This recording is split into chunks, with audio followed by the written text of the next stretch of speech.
How's it going, everybody? It's International Master Danny Wrench here today, and this is the first video of a two-part video lecture series designed to help you improve your visualization skills. What exactly are your visualizing skills, your visualization calculating abilities versus your regular calculating abilities? I'm going to explain that in today's video, and then I'm going to provide you with some insight into the different training exercises that I was given by my trainers. Many different trainers I had, but most of them Soviet, or at least former members of the Soviet Union, if you will. Grandmaster Igor Ivanov, the late Igor Ivanov, Grandmaster Alex Yermolinsky, and Grandmaster Gregory Kaidanov would be three that I would say contributed greatly to my chess career and understanding, as well as my teaching style and my personality and approach therein. So I'm going to provide you with some insight into the tools and ideas they gave me, but as well as the secrets and methods that I use when teaching my own students, as far as how you build the mental blocks of visualizing the chessboard and being able to keep track of things in your head, aka eventually the ability to play blindfold chess, maybe even blindfold chess simultaneous, but really being able to calculate at a high level. So quickly, let me define for you what the difference between visualizing the board is versus just regular calculation. Visualizing is your ability to keep track of things in your head, not just your ability to go, I go there, he goes there, knight f3, knight f6, d4, d5, e3, e6, and you do I go there, he goes there as far as you can. Now that's incredibly important, and the two are obviously definitely interlinked. But I talked a little bit about how I believe you can improve your concrete I go there, he goes there calculation skills in my beauty and entertainment video series. You can see the first video I did in that series linked up here to the right. So you can watch some of those videos and see what I think about how you should improve calculating long and drawn-out combinations. Really, the best way to do it is to just solve difficult positions that you really don't want to solve, to be honest, and you don't want to do that work unless you're playing a chess game, and then you wonder why those muscles are weak when you actually need to be able to calculate 7, 8, 9, 10 moves ahead, right? So solving tough positions is the way to do that. But here's what visualizing is all about, and this video is going to be some talking as well as some bullet points. So if you have a piece of paper and a pen, you want to take some notes, please do so. I'm going to be providing practical advice and training methods more than I am positions here.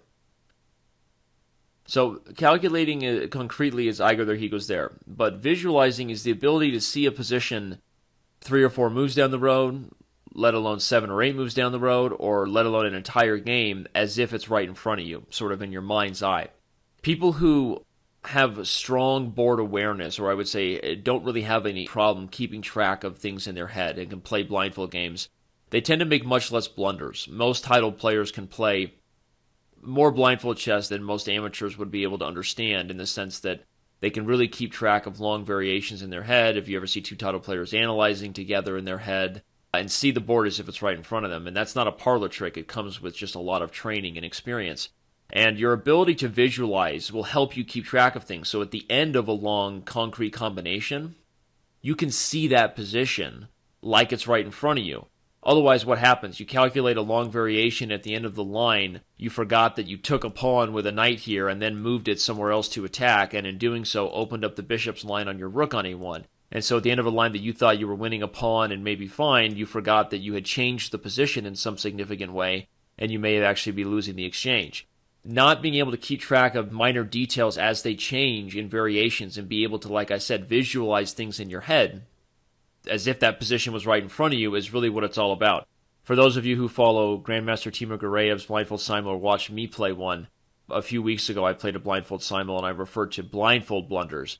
And that's frustrating because that literally was a blunder that, when that example I just gave you of forgetting where the pieces are, is something that if a position was right in front of you, you would never miss that the bishop was taking the rook. Just like in a game I had against a member, Bud the Stud, who's probably enjoying all the attention he's getting. I was completely winning, but just forgot that he was threatening checkmate in one move, literally a back rank checkmate. And so it's not an excuse. I mean, obviously I was playing blindfold, so I knew I was getting into it, but it's frustrating because it's a mistake you would never make if not for the fact that you were trying to visualize the board in your head. And so you want to work on your board awareness and work on your ability to visualize and keep track of things so that you can play chess at a really much higher level. And I always tell my students when I begin these training exercises and push them to do these things that sometimes seem a little bit crazy, and they're like, Danny, why don't you just teach me opening theory? Why are you teaching me this?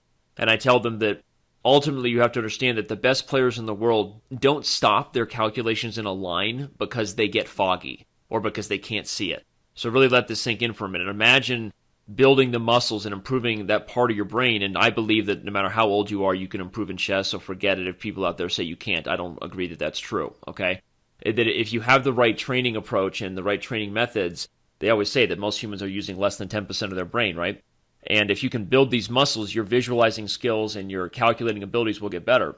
And I tell them that imagine being able to play like the best grandmasters in the world who literally don't stop calculating a variation unless they've made a decision about the position. They've made a decision that it's either good or bad or equal or whatever they end up deciding, right? Now, they may be wrong, and they may end up learning later that they have something to learn about the specific chess choice they made, right? That helps improve their knowledge.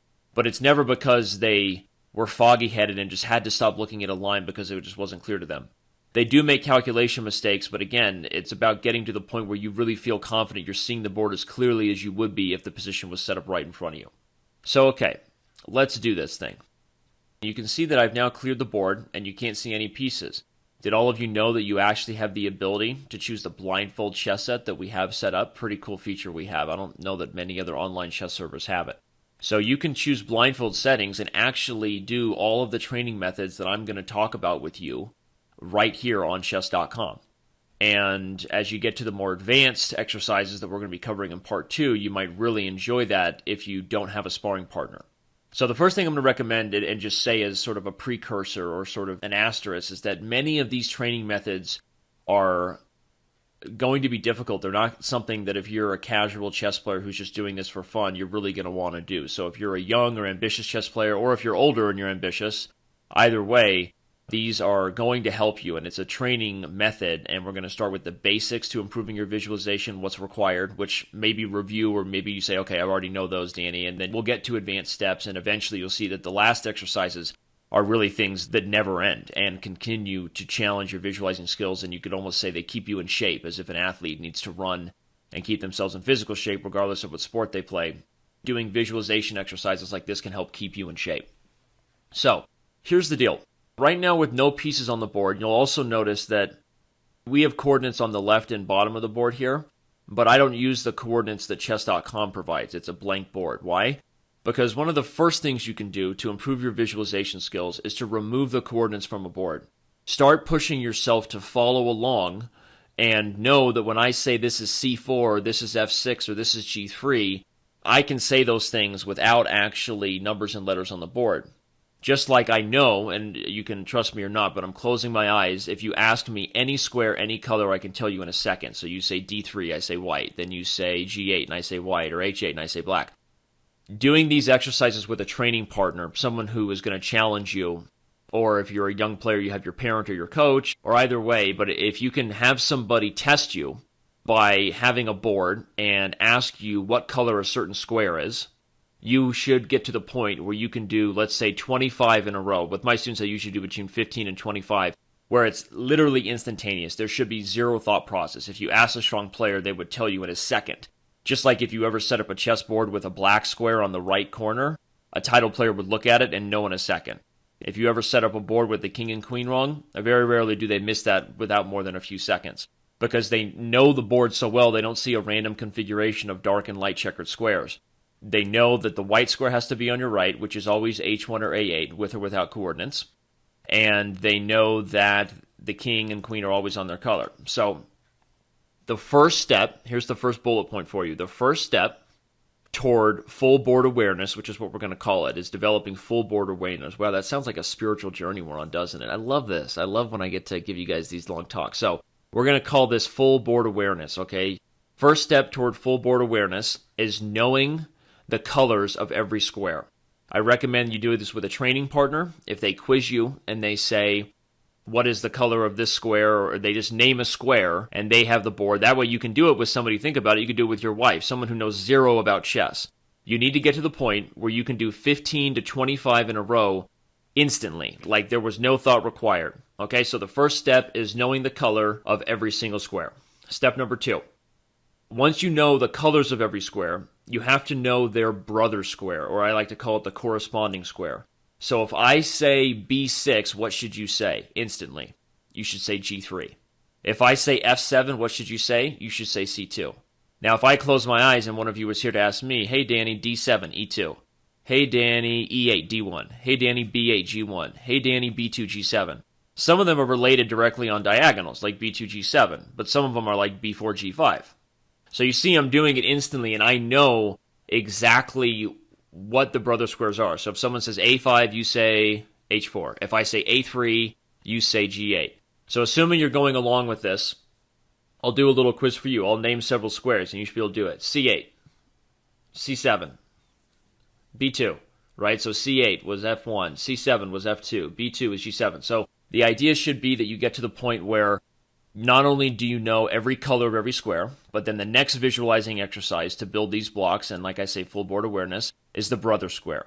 Once you got that down, step number 3, buckle up, that's right. Step number 3 toward building your full board awareness is knowing the diagonal and the color of every diagonal, okay? This basically means I'm going to name a square, and you have to instantly tell me the color first, and then instantly tell me every square on that diagonal. You ready? B1, and you say B1, C2, D3, E4, F5, G6, H7, and then you say B1, A2. So if I was highlighting it, I would say G1. You would say G1, F2, E3, D4, C5, B6, A7, H2. And again, this can be done, or is best done, with a training partner, with a parent if you're a young player, with even somebody who doesn't know anything about chess, but you just give them a board that has coordinates so that they can ask you.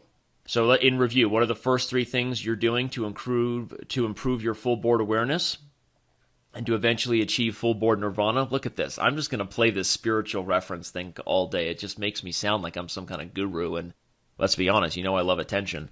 LOL, kidding. I'm kidding in my pants right now. LOLing. All right, here we go. So I'm going to say it again. Ready? I can do anything, and anything I can do, you can do better. Anyway, so here's the deal. I say E1. You go E1, D2, C3, B4, A5, E1, F2, G3, H4. Okay? And you want to be able to do it. Bam. I can't even highlight the squares as fast as I can say it. So I say C1. You go C1, D2, E3, F4, G5, H6, B2, A3. Okay? So, to get full board awareness, full board nirvana, you have done what is the color of every square. You get to the point where you can do 25, let's say, instantly. And again, the beauty of this is somebody can quiz you who doesn't even know anything about chess as long as you give them a board. Then you do the corresponding squares, the brother squares. You get to the point where you can do 15, 20 of those in a row, where it's just instant. Okay? Then you get to the diagonal training. As soon as I name a square, you say the color of the square, and you name every square on the diagonal instantly. Now, already, if you do these 3 things, I'm telling you right now, those 3 things are things that 90% of you have probably not done. And if you're honest in the chat, you're probably like, what is this guy talking about? How is this going to help me? Well, I'm telling you it's going to help you more than you know. When you calculate, if you don't see it in front of you, you don't know it, okay? In chess, seeing is not believing. You need to be able to see the position and understand exactly where everybody is at the end of long variations of calculation. And the ability to do that you see grandmasters be able to do. If we can play blindfold games or we can keep track of the position after long variations, it starts with these building blocks of full board awareness, okay? And this is something that the Russian Chess Volume, or let's see, Chess Course, Russian Chess Course, Volume 1 and 2 by Lev Albert. Here's an image of it right here, Russian Chess Course, or I think it's just called Chess Course. It's one of the only beginning training books I've ever come across that actually lays it out in this sort of curriculum format and pushes people to understand this stuff. In my opinion, they don't do it enough. But if there are others, people can leave in a comment. But this sort of idea is sort of rare, and you're lucky that we have this blindfold chess set on chess.com that you can use. But there you go. Those first 3 things, we're not done yet for the first video, don't worry. Those first 3 things are going to help you take leaps and bounds that most players never do. We haven't even gotten to this real stuff yet that many 23, 24, and even 2,500 players who would be watching these videos by random chance could do to improve their visualization skills. Okay, so first let's do the next one.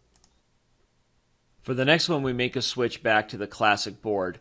Not because we're going to be doing anything with the kings here, but because I need a piece on the board to show you, assuming that even these first initial 3 steps have been difficult for you, or you're probably watching this whole video in one setting, so you haven't done them yet. We'll say that they will be difficult for you, and you can use this as a reference point to come back to. But once you've done square awareness, which is someone says a square and you can say the color, then you've done corresponding square awareness, so I say G3, you say B6, I say jump, you say how high, right? Then you've done the diagonal training so that you're aware and your opponent or your partner is quizzing you. You can say the color and every square on it like it's bread and butter, like it's nothing. Then we get to piece movement. So again, you should do this likely in your head, and in a real board setting, there wouldn't need to be kings on the board. You could just put a knight on G1 or a knight on B1, depending on which one I'm going to do. And somebody says a square on the back rank that you have to get your knight to in the quickest possible route. And if you make a mistake along that route, like you don't get it there in the quickest possible route, you have to do some kind of push-ups, or you put a money jar there if you're betting with your kid or something, if you're both trying to become good chess players. Find some way to help make you be motivated so that it pushes you to think quickly. This will help us in later on training exercises that you're going to see in the second part to this series in video number 2. But it also helps you to zone in and focus and visualize the route of the knight as quickly as possible. So if the knight's on G1 and your partner says H8, you say F3, G5, F7, H8. You say F3, G5, F7, H8, okay? But then they say G8, and it's not as quick, right? It's not as straightforward, but the answer is F3, E5, G4, F6, G8. So it takes 1, 2, 3, 4, 5, I believe. I don't think you can get there faster unless I just made a mistake. Let's see, 1, 2, 3, 4, 5. So that's another route. You might say F3, H4, F5, H6, G8, but it takes 5 moves to get here. Now, if somebody says A8, you say F3, E5, D7, B6, A8. Believe it or not, it actually only takes 5 moves to get to there. Many people do this. They go bam, bam, slam, and then they're like, uh-oh, right? Sheboygan, right? I have to back up. I always say Sheboygan, Wisconsin when I make a mistake because nobody ever wants to go there. Oh, snap. Just kidding. If you're watching this in Sheboygan and then you hate me for the rest of your life, well, first of all, I don't blame you. Second of all, I don't know what happened when I started saying Sheboygan. It was just like, oh, Sheboygan, right? Anyway, here we go. F3, E5, D7, B6. I'm sorry. F3, E5, D7, B6, A8. The squares don't highlight as fast as I say them. So getting to A8 is actually the same speed as getting to G8. F3, E5, F7, H6, G8. Still takes 5 squares. Bam, slam, jam. There you go. Okay? So you do this exercise, and you have to do it as quickly as possible without making a mistake. And then the knight can go to B1, and then someone can say knight on B1 to C8, and you go C3, D5, B6, C8. And you're doing this in your head without moving the knight. You should really even be able to do it without the knight on the board, to be completely honest. If I was just going to take this knight off the board right now and do a little bit of a position setup like this, you should be able to do it without the pieces on the board even. It shouldn't be that hard, as long as you understand how the knight moves. So they can continue to do this if you like this exercise. You can continue to do this with random squares on the board. Like you can say a knight on B1 gets to F6, and you would just say C3, D5, F6, or whatever. But I think the 8th rank, once somebody does every square on the 8th rank, and they can do so efficiently, and if they messed up, they paid the piper, whatever you decided that motivation was, then I think that's good enough as far as showing that if you can do all the exercises I've laid out in this first video, you've built the initial muscles needed to achieve full board nirvana. God, I just love this, right? Full board awareness. So there you go. You have taken the initial step toward becoming a real chess player. Now, I'm doing this. If everybody's out there like, oh, Danny, this is way too hard. We didn't think this was going to be how to improve our visualization skills. I'll say 2 things. 1, we haven't even gotten to part 2 yet, where the really cool exercises begin. And number 2, don't pretend like you want to get better if you really don't. Okay, many of you commented in a video by Grandmaster Melikachian that you wanted to know how to improve your visualization skills and those methods, and I don't know that there's really any books that explain all these details like it should. And so that's exactly what I'm trying to do here, is to provide these secrets of chess knowledge here in terms of building these blocks, and then we're going to get to some really cool exercises that I was taught by my Soviet trainers in part 2. But the last bullet point before I let you go is to give you this one piece of advice. From here until you see part 2, unless we end up reaching and delivering them in back-to-back days, I'm not sure. But we'll assume that there's a separation here between part 1 and part 2. From here until part 2, I want you, when going over your games, when analyzing, to try to use boards with no coordinates, whether that's on chess.com or otherwise, and try to start moving pieces in your head, meaning instead of coming up to watching a couple strong players analyzing and needing to touch a piece in order to move it and show them what you're suggesting, just suggest the move, okay? I have students right now who would probably watch this and know exactly what I'm talking about. Literally, I think in every first lesson I have with a student, I say I only have a few rules in my lessons. Number 1, Tupac lives, as you guys all know that. No, I'm kidding. I don't actually say that. I say one of the first ones is nobody moves the pieces until I move them. If we're looking at a position and they're solving it, they're not allowed to move the pieces. They're suggesting the moves, okay? And that stands forever. And even when they break it, I'm very stubborn about that. And over time, they just stop doing it. If I could hook them up to an electric shock therapy every time they tried to move a piece, I probably would. No, that would probably be child abuse or human abuse. But if I could, I probably would do it. Just a few times would probably make the point that if you have bad habits when you're studying, how do you expect not to have bad habits when you're playing? I'm asking you that directly. Imagine I'm talking to you. This is your coach. Okay? If you have bad habits when you're studying and you wonder why you can't calculate better, more efficiently, and visualize the board better, well, then don't complain. You should be able to walk up to a board if you see two strong players analyzing and suggest a move. You don't need to physically make the move because, believe me, they don't need you to physically make the move either to understand what you're doing. And when I was young, I went up to a couple of grandmasters analyzing, Igor Ivanov, who was then an international master, my coach, and I think it was Walter Brown. And I suggested a move by moving the piece, and they literally looked at me like if they could, it'd be like being in Vegas and grabbing the chips before you should. They probably would have strangled me if it wouldn't have landed them in a lifetime Soviet prison, okay? Let's be honest. It was completely unethical for me and disrespectful. All right, I should have suggested the move. I probably shouldn't have said anything. All right, but if you go up to strong players, suggest moves in your head. And the way you can build these habits for now is, as of this moment, I'm challenging you to not only do the exercises in part 1 here, but when you analyze your own chess games, only move the pieces in your head. The only moves you should be making on the board are moves that then you and your partner, whoever you're going over the game with, your opponent, have both decided to move. But really, you should be able to analyze variations and push yourself to do those things in your head.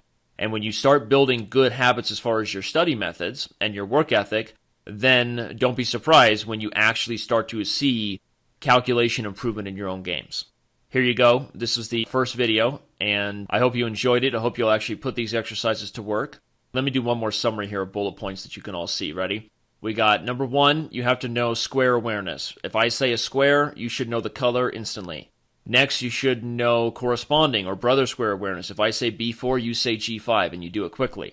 Then you should know diagonal awareness. So we say D1, C2, B3, A4, E2, F3, G4, H5. Then you get to the point where you do the knight exercise. You put a knight on G1 and B1, and you move them to the 8th rank. You can also put them on other squares like C1, D1, E1, whatever you want to do until you feel like you got it down, and find some way to motivate yourself to do it efficiently and accurately. Like I said, an electric shock therapy would be suggested.